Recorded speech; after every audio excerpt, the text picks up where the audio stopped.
Hi everyone, welcome back to my channel UPSC is Easy. We're going to continue with chapter 13th of our spectrum, that is first phase of revolutionary activities 1907 to 1917.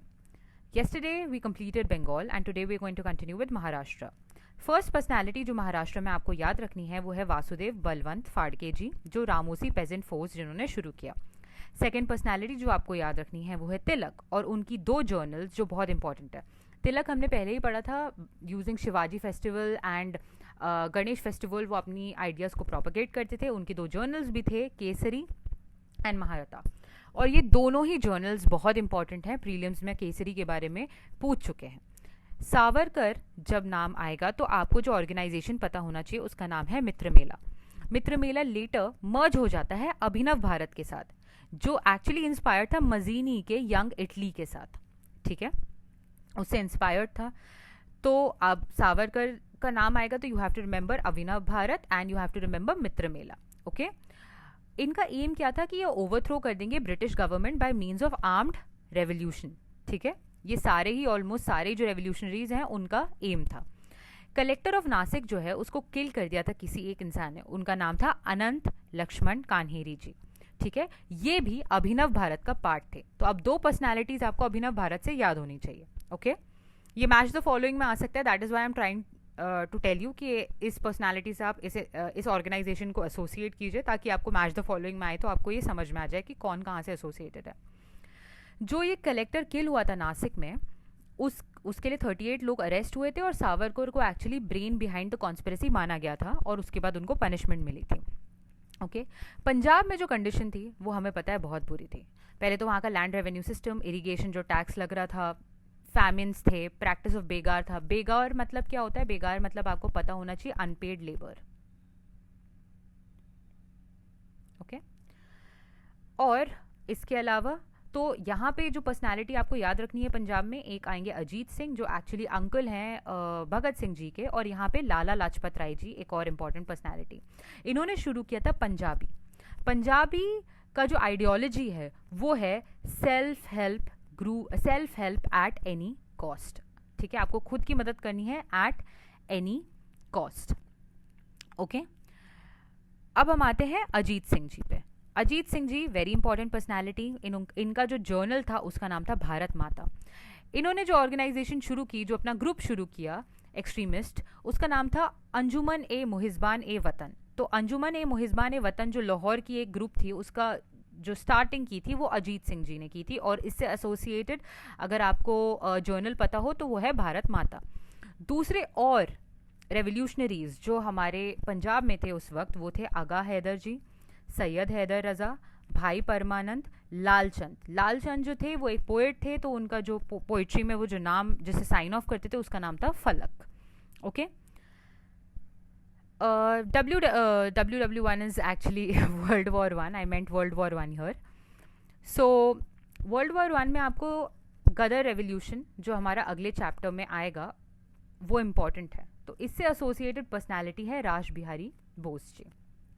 ठीक है, जो रास बिहारी बोस हैं वो 1913 में जतिन से मिले to discuss the possibility of an all India armed rising 1957 के टाइप का. तो ये सब 1913 में हो रहा है. गदर रेवोल्यूशन आगे चल के हम डिटेल में पढ़ने वाले हैं. आपको अभी के लिए बस याद रखना है कि रास बिहारी बोस जी जो थे वो जतिन जी से मिलते हैं और वो डिस्कस करते हैं कि क्या हम एक all India revolution, armed revolution शुरू कर सकते हैं राइजिंग, जैसे कि 1857 में हुआ था. ठीक है, लेकिन ये प्लान फेल हो जाता है. ठीक है, बहुत सारे लोग हैं जो इस प्लान को डिस्क्लोज कर देते हैं गवर्नमेंट को, और ये प्लान अल्टीमेटली सैडली फेल हो जाता है. और जो रास बिहारी बोस जी हैं वो एस्केप कर जाते हैं. He goes to Japan. But ये सैड स्टोरी नहीं है, क्योंकि जापान में जाकर जो उन्होंने किया वो आगे चल के बहुत काम आने वाला है. He was important part in founding of INA which is your Indian national army. आगे चल के हम पढ़ेंगे रास बिहारी बोस ने आगे, मतलब काफ़ी आगे, अभी नहीं, not in the next chapter. After some chapters we are going to study about INA and then you will know how important Raj Bihari Bose was. Okay, revolutionary activities abroad.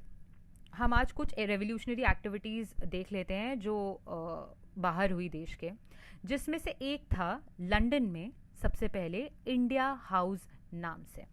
India house जो है एक home rule society थी जिसका starting Shyamji Krishna Verma जी ने शुरू किया था, ठीक है। तो श्यामजी कृष्ण वर्मा ने शुरू किया लंदन में इंडिया हाउस, और इनका जो जर्नल है वेरी इंपॉर्टेंट, प्रीलिम्स में पूछ चुके हैं श्यामजी कृष्ण वर्मा का, वो है the Indian sociologist. Okay, remember this for your prelims. Now we come to personalities associated with India House in London, Savarkar and Hardayal ji.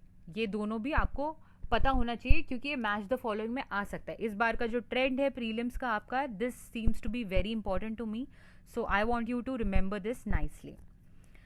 Next है मदन लाल ढींगरा जी। मदन लाल ढींगरा जी ने क्या किया, he assassinated a bureaucrat Curzon Wyllie in 1909। देखते ही देखते जो लंदन है वो revolutionaries के लिए काफ़ी ज़्यादा डेंजरस बन गया क्योंकि उनको स्ट्राइक डाउन करने की कोशिश वहाँ पे शुरू हो गई। सावरकर जी का तो हमें पता है कि नासिक जो कॉन्स्पिरेसी केस है उसमें उन्हें एक्स्ट्राडिट कर दिया गया था, राइट। और पेरिस में क्या हो रहा था, पेरिस में आपको, पेरिस का नाम आते ही जो एक पर्सनालिटी का नाम आपको पता होना चाहिए, वो एक पारसी पर्सनालिटी है और उनका नाम है मैडम बिकाजी कामा। वेरी वेरी इंपॉर्टेंट, ये प्रीलिम्स में डायरेक्टली नहीं पूछा गया है, बट आपके जो स्टेटमेंट टाइप्स क्वेश्चंस हैं उसमें से एक स्टेटमेंट इस सिचुएशन के बारे में था, मैडम बिकाजी कामा के बारे में था। अगर आपको ये याद होता तो आप इसको सॉल्व कर जाते, ठीक है। तो she brought out Vande Mataram in Paris. Okay, another personality to remember is Virendranath Chattopadhyay. Virendranath Chattopadhyay in Berlin.